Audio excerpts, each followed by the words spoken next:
Today's show is sponsored by the Electric Vehicle Association. Join up to support the electrification of transport today.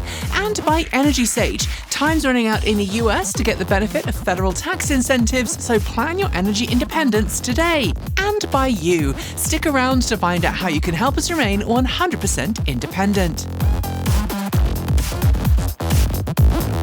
Welcome back to another episode of TEN Transport Evolved News. Thanks for joining me. As I say in our Sunday videos over on TE Take 2, I hope you're well, safe, and with someone you care about who also cares for you. And if you were part of the demonstration of democracy in action this week in the US, thank you. I know I and many others now have far more hope for the future than we did a few weeks back. Today's show is a real eclectic mix of stories, but I'm going to start with the bad news. Current US policies on electric vehicles have claimed another victim, the Kia EV4. Originally due to go on sale in the US in the first quarter of next year in its sedan variant, the European-styled hatchback version was never promised for the US, Kia has officially confirmed that the launch of the EV4 in the US will be, quote, delayed until further notice, end quote, blaming changing market conditions. Both Kia and its sister company Hyundai saw the bottom fall out of the US electric vehicle sales market last month, following the end of the US federal tax credit on September 31st. Buyers in Canada can still look forward to receiving their EV4s next year. Yes, this is another Donald Trump-caused electric vehicle cull, dragging the US down while the rest of the world moves forwards. While Polestar has reported strong retail volume growth globally, notably in Europe, the company now faces another roadblock, a potential delisting from the NASDAQ stock exchange. Under NASDAQ rules, each listed company must trade above a minimum bid price. When it falls below that threshold for a sustained period, a non-compliance notice is issued, and the company has 180 days to regain compliance. In Polestar's case, its ADSs, or American Depository shares, must trade at or above $1 per share for at least 10 consecutive business days during the 180-day period, or it could face delisting. Polestar's shares have been below the $1 threshold since early September, but this is not the first time the company has faced this challenge. In the past, it successfully regained compliance after falling into non-compliance in May. This week, both Rivian and Lucid released their third quarter results, showing strong revenue growth, but neither yet profitable. Rivian produced around 10,700 vehicles, slightly down from prior quarters, though deliveries increased year over year. Revenue reached $1.56 billion, yet costs tied to the upcoming R2 SUV and a new production facility pushed GAAP net losses to roughly $1.17 billion. On an adjusted basis, Rivian's loss was about 65 cents per share. Lucid missed analysts' earnings estimates but reported a 68% rise in revenue to $336.6 million. Its GAAP net losses were around $978 million, with adjusted losses per share of $2.65, reflecting steady growth despite ongoing market challenges. It was EICMA this week in Italy. For those who aren't bikers, that's the largest motorcycle show in Europe. And as expected, there were plenty of electric motorcycles on display. Royal Enfield's stand was large, celebrating the brand's 125th anniversary, and alongside its internal combustion models, it debuted the new Flying Flea FFS6, an urban scrambler designed to compete with bikes like the Zero FX. Specifications haven't been shared yet. Zero, though, used the show to unveil its LS1 Maxi scooter, roughly a 125cc equivalent, 2-up capable, with 2 removable battery packs and a third optional battery pack under the seat. Nerva expanded its lineup with the Aura and the Spark, both featuring removable BYD Blade LFP batteries and scheduled for sale early next year. Finally, Verge unveiled its updated TS Pro with a larger 20.2 kilowatt-hour battery, improved DC fast charging speeds, and a motor matching the previous output, but having half the weight. From electric bicycles to big rigs, battery pack safety is an accident concern around the world. And we've heard horror stories of insurance companies writing off EVs even after modest accidents and collisions. This week, Daimler Truck published detailed crash test data for its all-electric Mercedes-Benz eActros 600 long-haul truck. During testing, a production tractor unit was struck at over 50 kilometers per hour, about 31 miles per hour, by a heavy sled, simulating a T-bone collision. The high-voltage battery system on all electrical components remained intact, with no critical deformation thanks to the reinforced frame and dedicated energy absorption zones. After the crash, the truck was dismantled and examined in the lab, comparing pre- and post-collision battery performance. It's reassuring to see another real-world demonstration of battery safety, though advanced imaging to inspect each cell would have been even more informative. Despite the positive news from Daimler Truck just then, we learned this week that it, along with Scania, MAN Truck, Volvo Truck, Iveco and Ford Truck, have lobbied the European Commission to weaken emissions and zero-emission truck sale targets. Current EU CO2 regulations for heavy-duty vehicles require that at least 31% of new trucks and buses sold in 2030 be zero-emission. The manufacturers are seeking to lower that ambition, citing infrastructure limitations for high-powered charging. Yet the European electrical grid is evolving rapidly in both capacity and energy mix. As NGO Transport and Environment noted this week, lowering EU targets could leave European truck makers trailing Chinese competitors who are ready to step in Europe. From the EU to the UK now, official sales data shows that by the end of October, the UK had registered more electric vehicles this year than in the entirety of last year, with EVs capturing a market share of 25.4% in October alone. To continue this growth, the UK government announced this week plans to reduce red tape around home charger installations, making it easier for renters and those without off-street parking to install chargers, mandating charging points in new covered car parks, and removing planning permission hurdles for cross-pavement charging. Sadly, though, it's not all positive. A recent change in the government could force public charging station operators to pay business rates on their sites for the first time, with Charge UK warning that this might increase the cost of charging by around £300 a year for the average EV driver. Chinese automaker XPeng has been expanding its EV lineup at an impressive pace, producing vehicles that rival many more established brands. This week, it held its annual AI Day, unveiling the new VLA 2.0 large model. XPeng says VLA 2.0 will power autonomous driving across its entire EV range, enhance capabilities for its newly announced flying vehicle systems under its Aridge brand, and bring its next-generation humanoid robot, Iron, closer to production. Unlike some competitors, VLA 2.0 bypasses traditional vision-to-language AI bottlenecks by following a vision-implicit token action path, processing visuals directly into action commands. XPeng claims this system reacts more intuitively on the road, more like a human driver. The company expects this tech to enable autonomous robotaxis in the near future, while its Iron robot is advancing rapidly, moving towards a level of complexity that makes the world of movies like AI look increasingly plausible, with no telepresence or body-suited dancers in sight. As we reported last week, production of the Ford F-150 Lightning remains on hold following a fire at an aluminium facility supplying the truck. Rumours have emerged, though, that the Lightning may never return to production.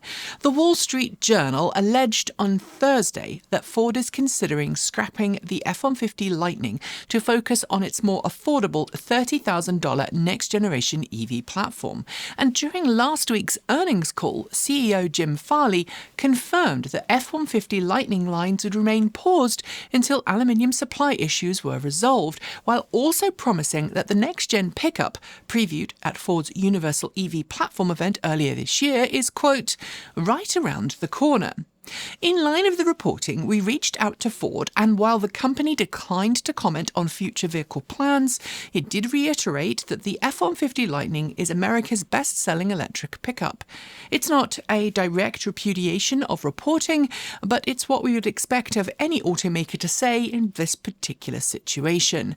With anti-EV policies spreading from Donald Trump's White House, however, whatever the veracity of these claims, it is starting to feel like history is repeating itself.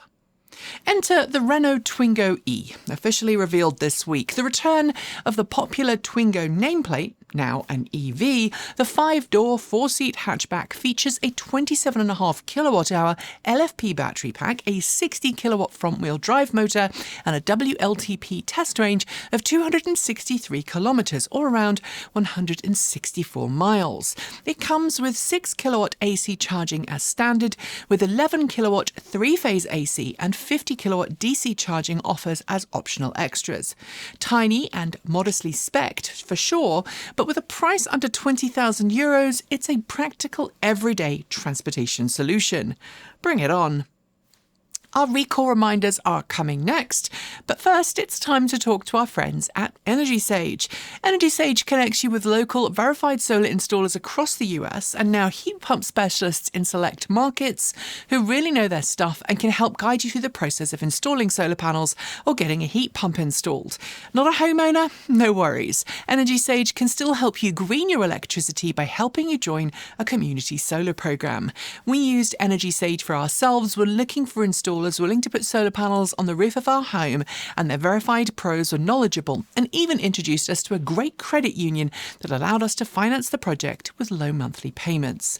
As we've been saying for months now, incentives for solar, including savings of as much as 30% through the federal tax credit program, will disappear in less than 2 months. Solar projects take time, so if you want to lock in these savings, you need to act now because you don't have any time to dawdle.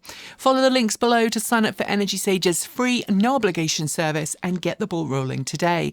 And if you choose an Energy Sage installer, we'll also receive a small referral fee, so you'll be helping us too. Help the grid get greener, save money, gain energy independence, and support this show? It's a win-win, win-win. We're off to recall reminders now, and as a reminder, full details are available on our website if these affect you. Ford has recalled some 2022 and 2023 model year F-150 Lightning trucks to address potential issues with the rear light bar. Previous recall work may have not fully resolved the underlying problem of microfractures and water ingress. In China, Li Auto is recalling 11,500 examples of its mega-electric van after one caught fire in Shanghai last week. The company cited a risk of battery overheating under extreme conditions. Jeep is also recalling its plug-in hybrid Wrangler and Grand Cherokee 4xe models to address similar battery fire risks. Around 375,000 vehicles are affected. And those are your recall reminders. Now it's time for our news shorts. As always, full links to the stories are listed on our website. There's a link for the relevant post in this episode's description. UK company Anaphyte, which specialises in electrode dry coating tech, claims its process can save 7 million tonnes of CO2 from battery production every year. Its new process is fully compatible with the new EU battery passport laws. ChargePoint has been awarded a contract with Sourcewell in North America to help bring EV charging infrastructure to public agencies, including schools and transit authorities in both Canada and the US.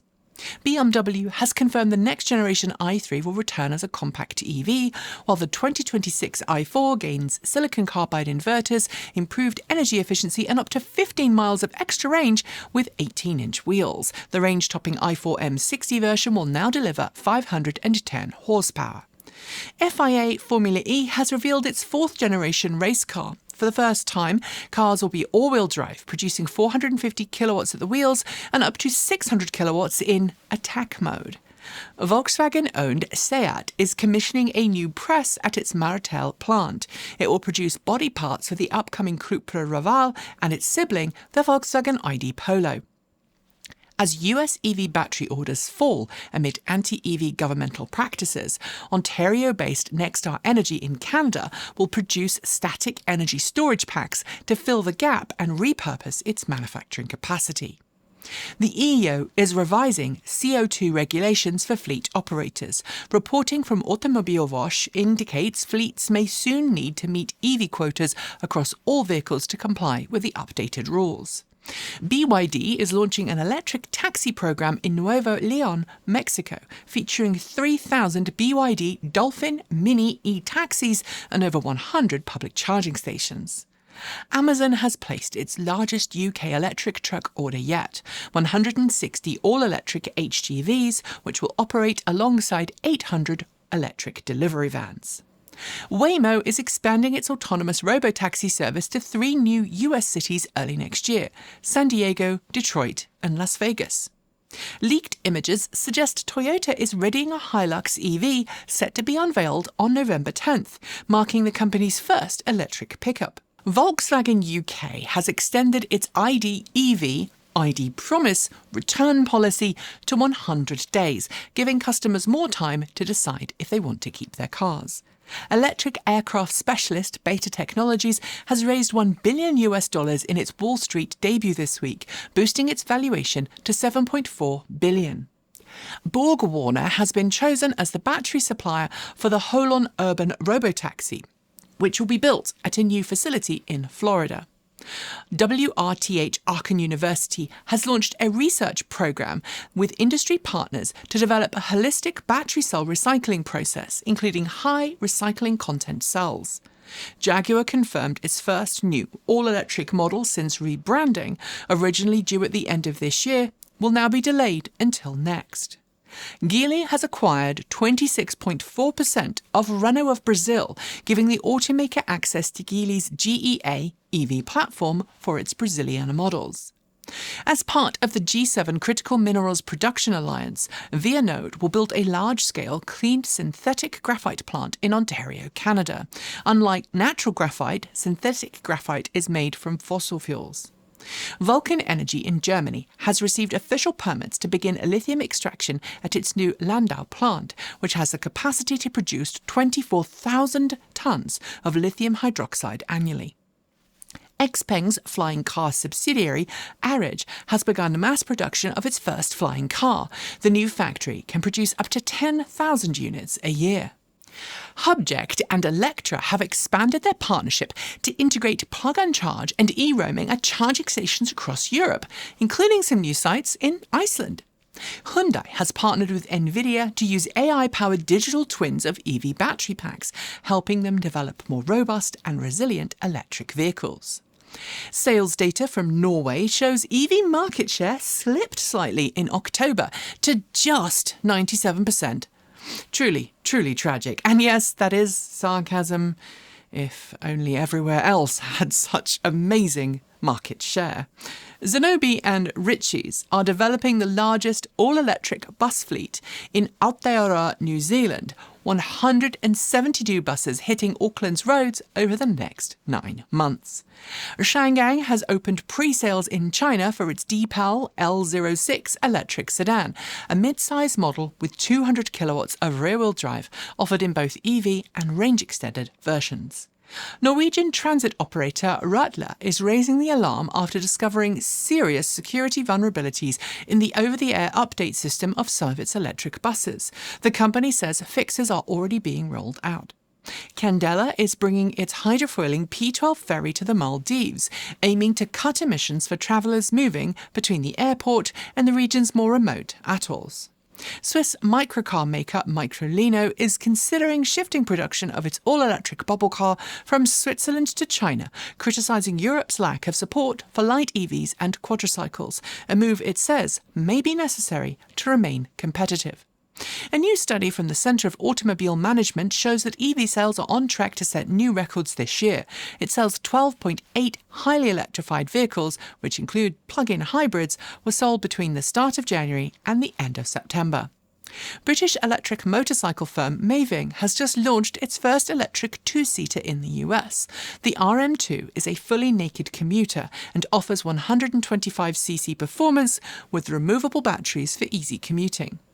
The Smart No. 5 is now officially on sale in the UK. Available from £39,800 sterling, the 5-door SUV will begin deliveries early next year. 2 electric buses from now bankrupt EV firm Lion Electric caught fire in Montreal, prompting the Quebec Ministry of Education to remove all Lion school buses from service. BMW, Samsung SDI and Solid Power have partnered to accelerate solid-state battery commercialization, starting with a validation demonstration vehicle built using solid-state cells. A 1-kilometre stretch of the A6 Autobahn near Amberg, Germany, has become the country's first dynamic wireless charging test site, featuring embedded inductive charging for EVs. The Dutch government is looking to expand its support for commercial electric vehicles, with an increased investment into electric truck purchase schemes designed to help the Netherlands electrify its HGV fleet. Fraunhofer IWS in Germany has launched its Dry platform, an R&D facility for scaling dry-tech, dry-coated battery electrodes. Backed by a €3.7 million German government grant, it aims to accelerate industrialisation of low-carbon electrode manufacturing. Australian firm Toll Group has announced a new phase in its $67 million Australian investment in EV trucks, launching 12 new electric trucks to operate in partnership with Coca-Cola. Ashai Kasei has officially licensed its electrolyte technology to German company EAS Batteries, enabling production of a novel ultra-high power lithium-ion LFP battery pack for EVs. And finally, for the news shorts, Volkswagen has confirmed it will work with partners in China to develop its own autonomous system-on-chip hardware for use in future Volkswagen models. And those are your news shorts. There will be more next week. We're now officially done with our autumnal Patreon drive, but I want to again thank everyone who signed up during September and October, and remind those of you who haven't yet that there's still plenty of reasons to support this channel at patreon.com/Transport Evolved. We've been making EV content for 15 years, 10 of those in the US, always aiming to be independent and impartial.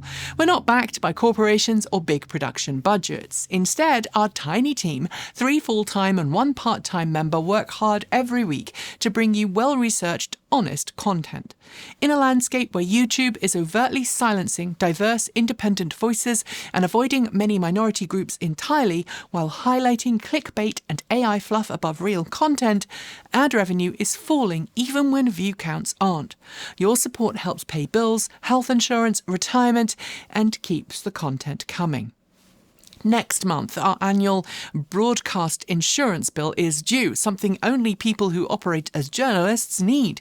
It protects the team if we ever report on a company or an automaker who takes issue with our coverage, a situation I've personally experienced once while still working for another company. The cost for that insurance is about $5,000, and we also just got our health insurance renewals through for next year, and like so many other small businesses in the US, the change of governmental policy means our insurance bill for healthcare is frankly ridiculous.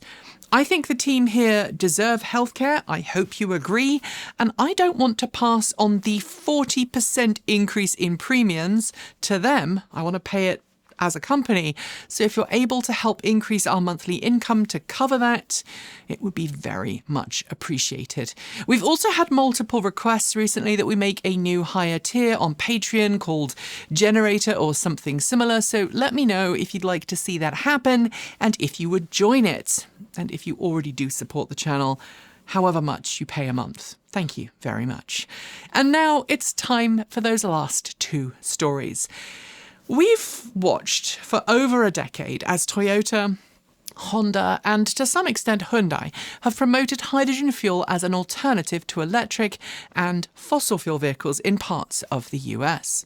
Hydrogen refueling stations have struggled with reliability, And we've even seen a few hydrogen fuel explosions. And now a private class action RICO lawsuit seeks $5.7 billion against Toyota, alleging it operated a fraudulent enterprise that concealed known defects in the Toyota Mirai fuel cell sedan. Filings claim technicians called the vehicles, quote, ticking hydrogen bombs, end quote, and accused Toyota, its fuel partner, First Element Fuel, and Toyota's financial arm, Toyota Motor Credit Corporation, of aggressive collection tactics against owners of improperable cars. The suit alleges organised misconduct by Toyota's corporate network. The case will likely take years to progress through the courts. And finally, back at CES 2018, Kate Walton-Elliott and I listened to multiple auto industry executives pitch the connected car of the future, promising unprecedented connectivity as well as new revenue streams for automakers. And during those, we exchanged some horrified looks. Fast forward a few years and that future is unfortunately here. A few weeks ago we told you about an ad-like promotion hidden in a Tesla OTA update, technically a special mode that drivers had to activate. But now Volkswagen is doing something similar. In certain markets, it will ask customers if they want personal recommendations in the navigation system for things they might need en route. One Volkswagen ID.7 owner turned it on and reported seeing an ad for a coffee shop along their route, something they hadn't asked for. For now, this appears opt-in, but no one wants a car they've paid for turning into an advertising screen, especially when distracted driving is a real risk and cause of some really horrific accidents. And on that horrifying glimpse into the future straight out of Minority Report, we'll wrap up today's show. But first, a massive thank you to the Electric Vehicle Association for sponsoring the show. The EVA has been advocating for electric vehicles since 1967 and remains firmly committed to a cleaner, greener future for everyone. Join the EVA today to find out how to become an EV educator, meet like-minded fans, and get help to make your own transition to electric. Help that includes a low-interest loan program to help finance that next step. Find out more at myeva.org. And thanks to Energy Sage. Follow the link below to plan your own energy-independent future before those tax credits vanish. And thanks to you. If you can, please consider supporting us from just $1.50 a month on Patreon. As I mentioned earlier, running a small YouTube channel like this is not cheap, and without your support, we would not exist. So please do consider supporting us if you're able, and remember that supporting us can also include sharing our content, joining our Discord chat room, promoting us on social media, or just using our affiliate links, all in the down below. Oh, and for those looking to make one-off donations, because many of you ask, don't forget that we have a PO box for checks and a Ko-Fi, both of which make great places to make one-off payments to support the channel. We publish every Tuesday, Thursday and Saturday right here, and every Sunday we drop 2 videos on Transport Evolved Take 2. And in closing, some important words. You are valid, you are loved, and you belong.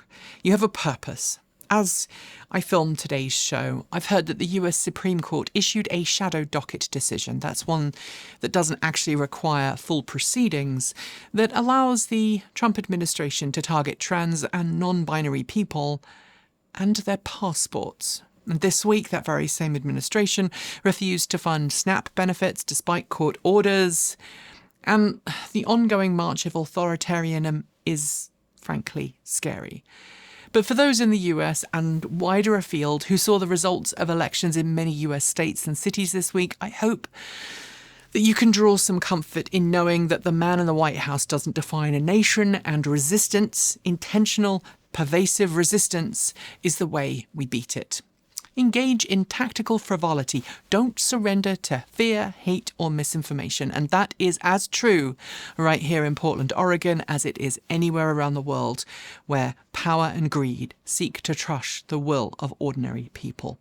Don't buy into division. Don't buy into cruelty. Empathy is a skill we must practice every day to preserve our shared humanity. Just like humour, it's an act of radical resistance. But also remember that everyone needs time out.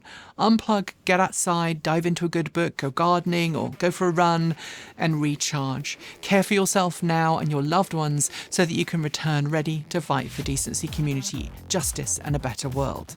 Let your light shine, whether that's in or outside of an inflatable frog costume.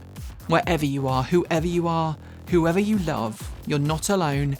Be an ally, be kind, be that positive change you want to see in the world. Do not let hate or ignorance win. As always, keep evolving.